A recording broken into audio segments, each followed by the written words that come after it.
80-year-old psychologist Dr. Arnold Nerenberg has dedicated his life to the pursuit of honor. Welcome, welcome, welcome. I'm Dr. Arnold Nerenberg. I've been a licensed clinical psychologist to practice in the state of California since 1974. And I've walked upon this earth for over 80 years. So it's my pleasure to present to you these insights and inspirations of a lifetime. The intention is to uplift you and your loved ones. I'm grateful. I can honestly say thank you for being here. Thank you for being here. I'm going to be giving you information that you find very valuable, but also to inspire you to think of how you feel about what I'm saying, your own ideas. So it's both information, and then there's an exchange of energy when I'm doing this. You pick up my energy, my vibration, and that's going to mix with you. When I meet with all my people every day, all day long, I pick up a part of my people, become a part of me, and I become part of you, part of them. The title of today's presentation is Men Who Love Their Wives. Men who love their wives. That could be men who love their girlfriends, who love their partners, who love their significant others. But I'm using wives in a generic sense in that way. Now, to truly love your wife, you have to put her before your pride. You put your wife before your pride. So what will that allow you to do? For one thing, allow you to say, I'm sorry. Oh, please forgive me. Very important. You have to say, what's more important to you, your wife or your pride? Now, to the extent you love your wife, you're going to put her before your pride. If she's offended, she's hurt, you apologize, you ask forgiveness, you beg her to forgive you, whatever it takes for her to be okay. Now, of course, we're talking about a normal situation. You know, some people, you give them an inch, they take a mile. We're talking about normal situations. There are also many women who you give them an inch and they give you a mile. But you have plenty also, if you give an inch, to take a mile. So we just tempered with a normal situation. We consider it a normal situation that we're talking about. So you want to be able to put, one of the most important things, putting honor before pride, and putting I'm going to talk about what this involved in that, but also putting your wife before pride. So it allows you to say, I'm sorry. Now, the three most important things in your marriage is, I'm sorry, I love you, and I really appreciate you. That gratitude to your wife is a beautiful thing, to really see all she does and the sacrifices for you. And if you have children, the sacrifice she makes for the children. Even childbirth was huge. Huge, the pain, the ordeal of it, and to bring the child into the world, to bring your child into the world. The gratitude for her. And to see her beauty, both physically and emotionally and spiritually, to see her beauty. One thing that will help you with that is realizing you're both not going to be here forever on this earth. One of you is going to go first. So if you imagine she's gone, you don't want to have to come to her gravesite and tell her all the things that you wish you had said. You don't want to be in that position. You want to do it while she's here. How much you appreciate her, how much you cherish her. Now, for a man who loves his wife, if his wife passes away first, he continues to talk to her in his mind, or he prays for her, and the relationship continues to grow even when she leaves. This is for men who love their wives. Other men, if they're having a bad relationship, it would be some relief in the passing, really.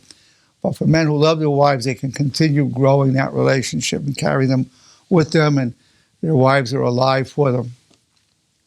You've probably known people like that. You might be such a person. You've known people who've kept their departed spouse alive, very much alive. Now,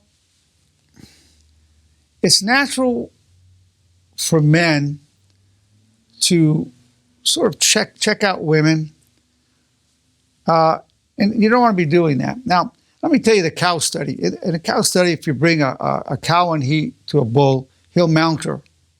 No surprise. You bring her back the second day, he won't mount her.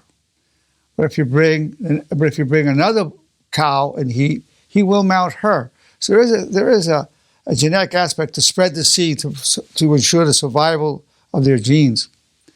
Men have that, to spread the seed. So that's there. But an honorable man will control that. He'll be faithful. So I would say, if you love your wife, a good-looking woman walks by, it doesn't matter whether your wife's or not, I recommend looking away.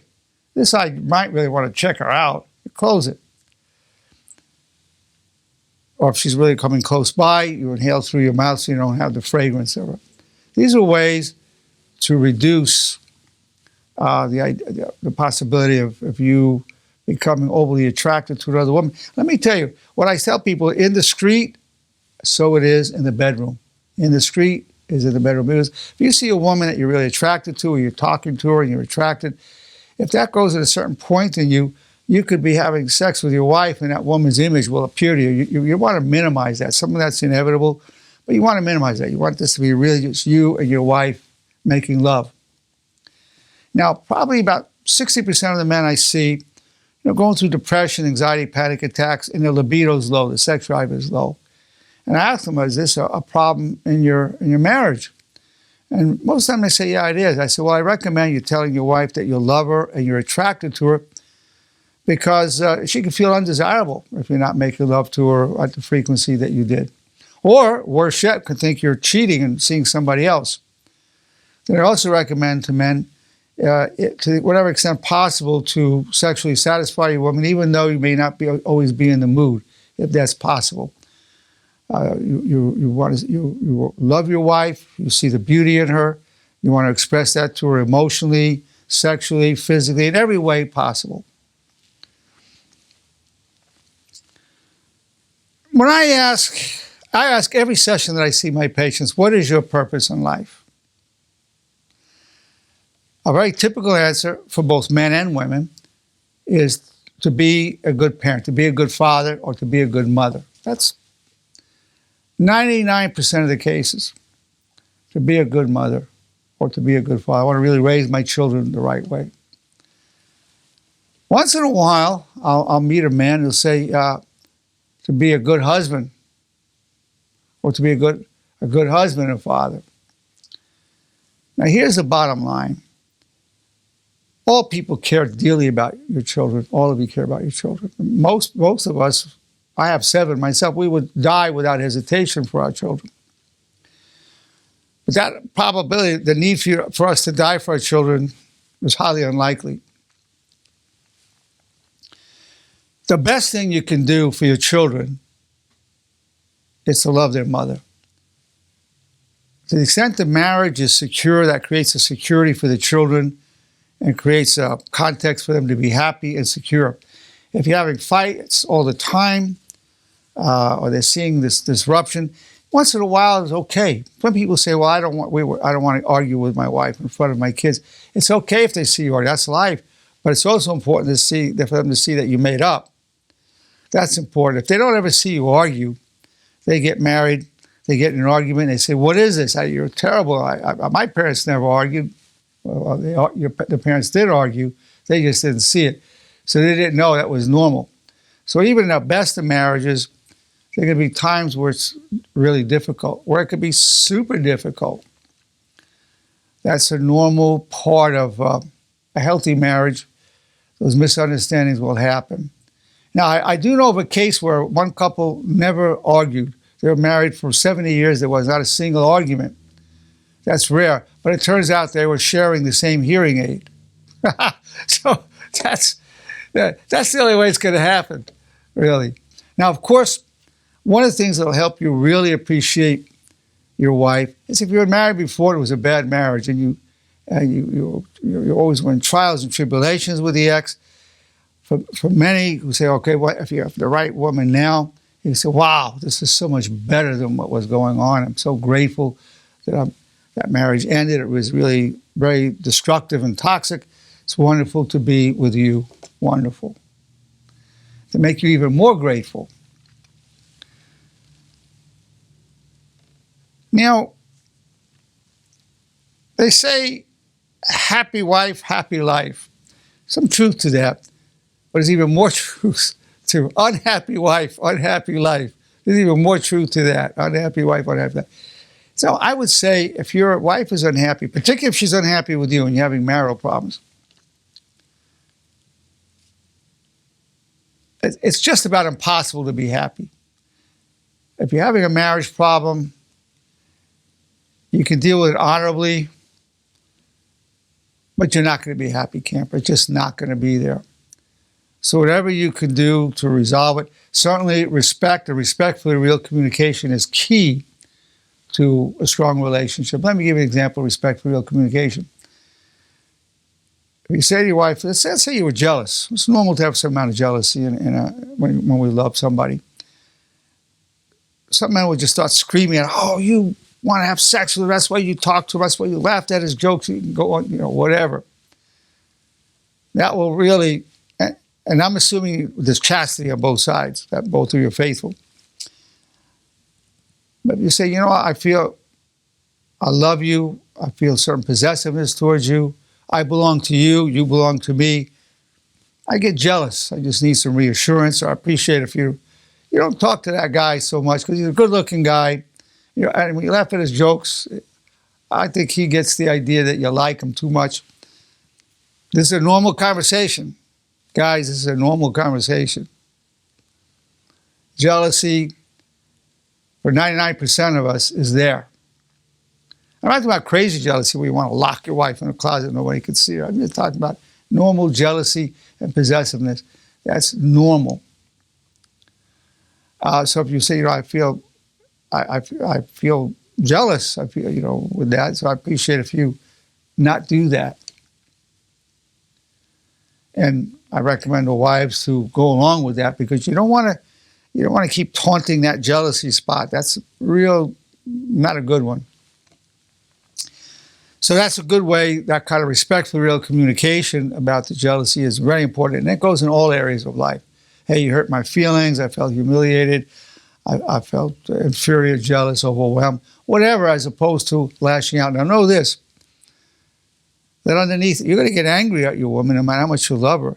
But under that anger is vulnerability. You feel hurt, neglected, abandoned, jealous, insecure. There's always vulnerability under it. So you don't want to react to your anger, you want to react to your vulnerability. So one of the laws of honor that I teach is, I refuse to react to my negativity, I'll only respond to my vulnerability. I refuse to react to my negativity, I'll only respond to my vulnerability. That's a whole different approach to life. By the way, conversely to that, if your wife's saying some things that are really hard to process or whatever, and she's angry or getting aloof because she felt hurt or disregarded or abandoned or neglected, the other thought is, the other law of honor is, I refuse to react to your negativity, I'll only respond to your vulnerability. Actually, I found out I wasn't able to do that. I wasn't able to only react to the negativity and only respond to vulnerability. So what I found that's doable is this. I'll respond more to your vulnerability than I will to your negativity.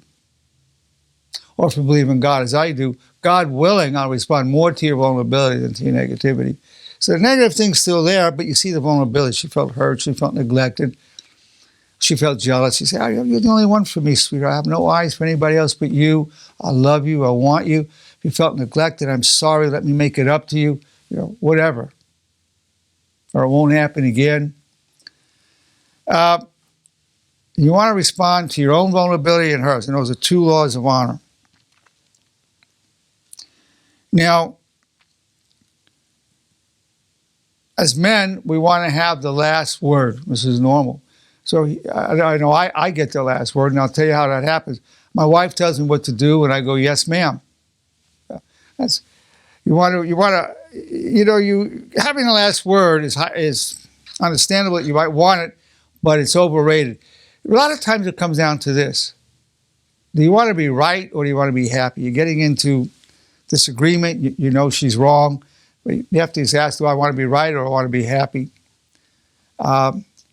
Being right might be more important in that moment, but generally speaking, rationally, you want to be happy. So however, you need to adjust that so you're true to yourself, and being right becomes secondary to being happy, becomes secondary to your wife's well-being and your own, and the strength of the marriage.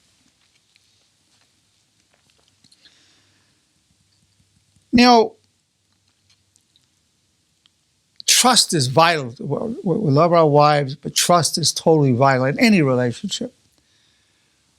What will increase the trust the most? Of course, naturally, that faithfulness. Faithfulness not only in not sleeping with somebody else, or having a sexual act with somebody, but faithfulness in terms of where you're looking. And let's say you're talking to somebody, some chemistry, you're having some thoughts, and then you want to say to yourself, my wife is sufficient unto me, my honor is sufficient unto me. Or if you believe in God, you could add, and God is sufficient unto me. Doesn't mean that feeling will go away right away. It just means you're not feeding it. You're stating to yourself that your wife, your honor, and God is more important to you than this transient feeling. The feeling might be there for 10 minutes. You're talking to that woman, or she leaves. It might linger for a while. Might come back once in a while, might not. But you're stating to yourself what your priority is. So that way you're staying faithful to your wife. These things are easy to do. And let me tell you something. If you entertain thoughts about other women, you're not doing anything, you're just entertaining thoughts, your wife will pick up the vibes. She just pick up. She might start getting jealous when there's no need to be jealous. Why? Because she was responding to the vibe, you're having those thoughts. So you don't want to indulge that. You could reduce that to a minimal amount and you won't be losing anything. Most men have a lot of these sexual thoughts about women they've been with, women they could have been with, women they wish they'd been with. Those thoughts are not conducive to a good marriage. You love your wife. You want to, when you start that up, you go into, my wife is sufficient unto me, my honor is sufficient unto me. In other words, those women and those fantasies have nothing to offer you. Not really. And if you're having some thought about a woman, well, that's not going to happen anyway. You're faithful to your wife, so you don't need to even go there. Now, the trust, to the extent you're an honorable man, your wife will sense that and trust you.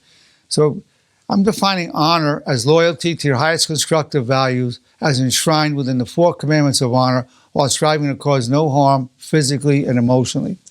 So the 4 commandments of honor are these. I wish you well. I take full responsibility for co-creating my reality and my problems. I'm grateful for the power I gain from hardship. And then one of 2 depends whether you believe in God or not. If you believe in God as I do, God, your wish is my only wish. Or you can say, I seek always to serve my highest values. Those are 4 commandments of honor. You want to repeat those 3 times a day. By the way, when you say I take full responsibility for co-creating my reality and my problems, that's awesome. One of the things that will destroy your marriage is blaming. You're blaming her for X, Y, and Z, or blaming her for the argument. Let's say she starts an argument and you get into it, well, you're co-creating it. You need to stop right at the beginning so you don't get into it. You can blaming her for starting it. No, you're getting into it. So when you take responsibility for co-creating things, you say, oh, I apologize, I did co-create this. And she may or may not apologize. That's not the point. You want to rise up to do that. You can go, I'm sorry, or you can go even further, I'm sorry, please forgive me. It's even stronger. So you want to commit to doing that 3 times a day. So there's a pledge that I give people to become disciples of honor where they're agreeing to do it 3 times a day. It goes this way. As a disciple of honor, I pledge myself for all the days of my life to the 4 commandments of honor. And I'll teach them to those I love. I'll repeat them every morning, afternoon, and evening, and listen to myself recite them.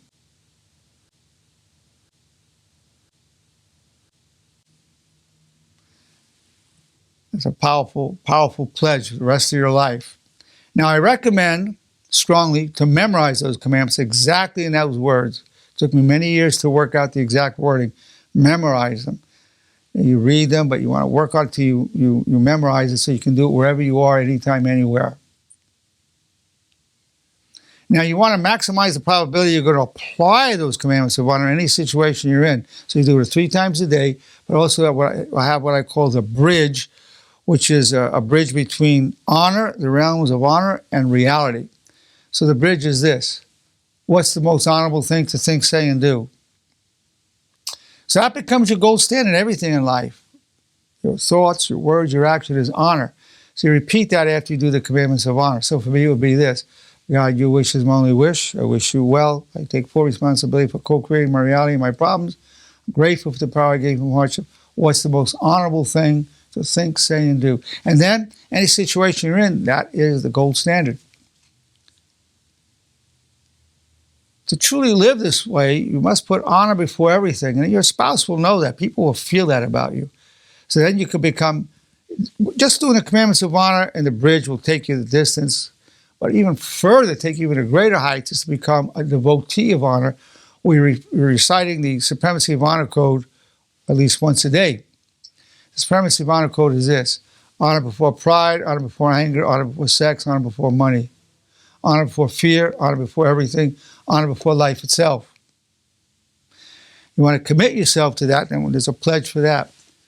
As a devotee of honor, I pledge myself for all the days of my life to the Supremacy of Honor Code, and I'll bring it to the world for a more just society. The effect is enormous on your life.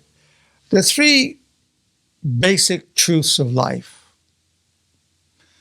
We're going to suffer in this life a lot. Some of that suffering is going to be due to your marriage, maybe a lot of it. Well, the teachings I've given you, you can deal with that suffering honorably, 100%. You can deal with it honorably, 100%. And number 3, we're going to know much joy and happiness in our lives.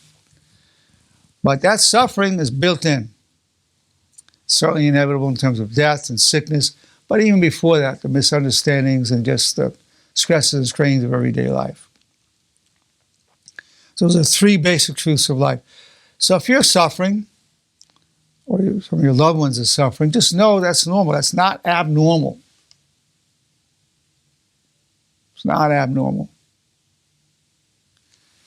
But you can deal honorably with it. And when you're dealing honorably with it doesn't mean it's going to go away. It just means you're not going to create more bad karma. You're not going to take your hurt feelings, you're being overwhelmed, your sense of loss. You're not going to take it out on others. You're going to wish the people well. You're going to take responsibility if you can for co-creating it. And you're going to always recognize that you're grateful for the power you gained from hardship, because whatever hardship you're going through, you're going to derive wisdom, compassion, and there is no such thing as wisdom without suffering. Absolutely not. If you haven't suffered, you can't have wisdom. That's the fruit of suffering is wisdom.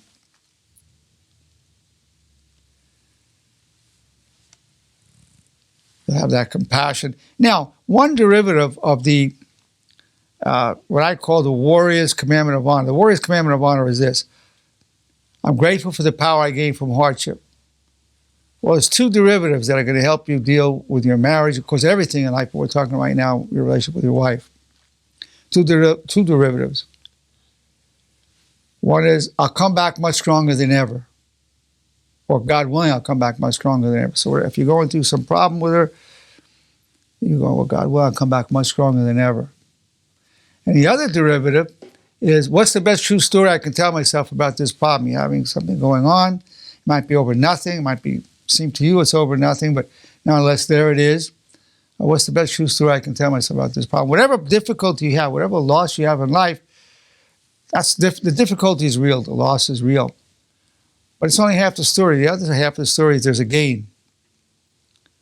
And you want to tell that part. The gain doesn't erase the loss, but the loss doesn't negate the gain. So you want to tell the full story. Gaining in wisdom, perhaps you're gaining a better understanding of your wife. Perhaps it's forcing you to take responsibility for co-creating it. Perhaps you're learning more about how to respond to a vulnerability and outer negativity. Those are precious lessons. You could look at these hardships and difficulties as an oppression or a punishment or whatever, but not really. Outwardly, it's fire and vengeance, but inwardly, it's mercy and light. These tests and difficulties are there for us to develop more virtue, for us to develop more honor. And all the great spiritual teachers have told us that. It's there for our perfecting, because without it, we won't progress emotionally or spiritually. Well, I want to just say again how grateful I am to have this opportunity to address you. Very grateful. I'm thankful you're here. And we'll open up and see if our listeners here have anything to say, want to add or say. Jay, anything you have to say about it? You know, Doctor, I feel that if you live your life with honor, then 95% of a marriage situation would be corrected or run smoothly, because you would honor the sanctuary of marriage. You'd honor your wife's feelings. You would honor your wife. So if you live an honorable life, these things are just going to fall into place. A lot more will fall into place. It's true. You can lead an honorable life, and still things could blow up in ways you never imagined. But certainly, it's going to minimize it. People could still misunderstand what you said. Your spouse could misunderstand what you said or why you said it. You never know. But certainly, it's going to help enormously. And as your wife knows your character, she'll have that much more respect and admiration. You're not doing it for respect and admiration. You're doing it because you're putting honor above all else. But it's certainly going to help. And it's certainly going to keep you from creating more bad consequences, more bad karma between you, because you're not going to say hurtful things. Your wife might be upset about something and say some nasty things, but you're not going to retaliate. And you also have to be able to, when you're wrong, admit it and apologize. Well, that's the honorable thing to do. You're putting honor before pride. You're putting your wife before pride. Absolutely. Absolutely. Thanks for that input, Jay. Appreciate you always. Anybody else have anything you want to add or say? Yes, I would, and I completely agree. This whole, I really, really enjoyed this session. That communication, true communication is key. And respect, respect. If it's not going to be communicated, like if, let's say, we just had sort of higher tension than usual, I leave the room and come back and try and be, civil and, hey, hi, would you like to go do something and get, I don't know, just whatever reaction, no eye contact, just like kind of blowing me off. I mean, I just feel like that is part of respect when communication is trying to happen. Respect and loyalty, I mean, vital in a relationship, in a marriage, in boyfriend, girlfriend. Absolutely, absolutely. Respect and loyalty. Now, the respect is one ray from the sun of honor. I mean, respect is one dimension of that. And I would say, even when you have to say difficult things, it's good to talk about the things you appreciate, you like about the person, and talk about it in that context. Because if you just talk about what you're not happy about, it looks like you're just dissatisfied with the person. The statement would go, I love you, I appreciate you, all that you do. This thing you're doing this way is kind of hard for me. If you could change it this way, it'd be great. But I just want you to know I'm so grateful for all you do. So otherwise, what could look like a criticism, or a person can feel torn down or not appreciated. So we want to try to avoid that as much as possible. So it's good to give that positive feedback, that gratitude. And if you really work on looking for what to be grateful for, you'll find it. Oh, you'll find a flood of what you can be grateful for. A flood of it, no end of it. And to share that. As soon as you see that you've acted or said something that wasn't honorable, right away you want to, hey, wait a minute. I really apologize. I regret saying that. Please forgive me. I regret it. I apologize. As soon as you see it, A lot of people kind of get caught in a storm, and then maybe later, a couple hours later or next day, maybe apologize. But if you can do it right then and there, because you're aware, hey, this wasn't honorable. If you stop paying attention, you'll see it as you get more deep in the way of honor. You know when you're crossing beyond honor, and you'll feel it. Being dishonorable will actually hurt you. Your dishonor will hurt you, be painful to you. It means, oh my God, what did I just say? Hey, I'm so sorry. That's what will happen. When you have that commitment to the way of honor, you will feel pain when you don't follow the commandments of honor or the supremacy of honor code or the bridge. You will feel pain because you're so committed. And that's a good thing. It's good that it hurts you, so right away you're correcting it. The signal will be there, I guarantee it. Tracy, thanks for that input. Well, again, I want to thank you for the opportunity to talk to you, to share this with you. It's my pleasure to present to you men who love their wives.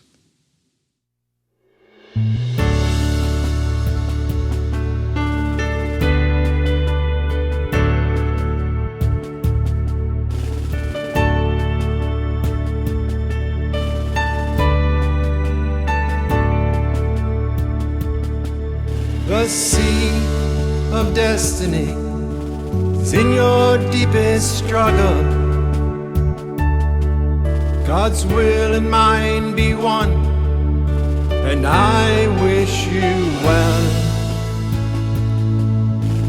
You are co-creator, respectfully real.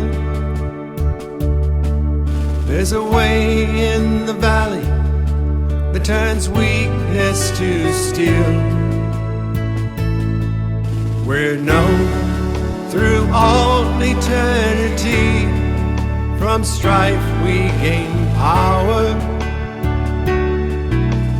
clothed in grace and love, disciples of honor.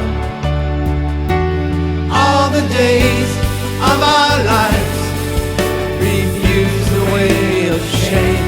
We wish nobody harm, have no one to blame. Your high calling will be done, and pure eyes now glow. In darkness crave the good, like waters from the desert flow.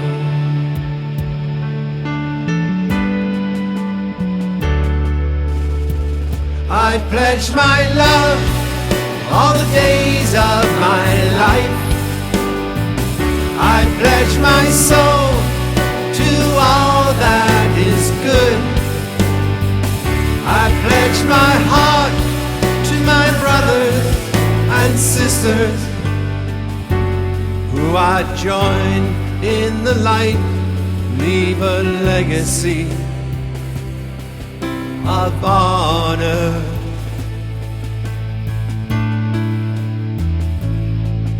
We're known through all eternity. From strife we gain power, clothed in grace and love, disciples of honor. All the days of our lives refuse the way of shame. We wish nobody harm, have no one to blame. Your high calling will be done, and pure eyes now glow. In darkness crave the good, like waters from the desert flow.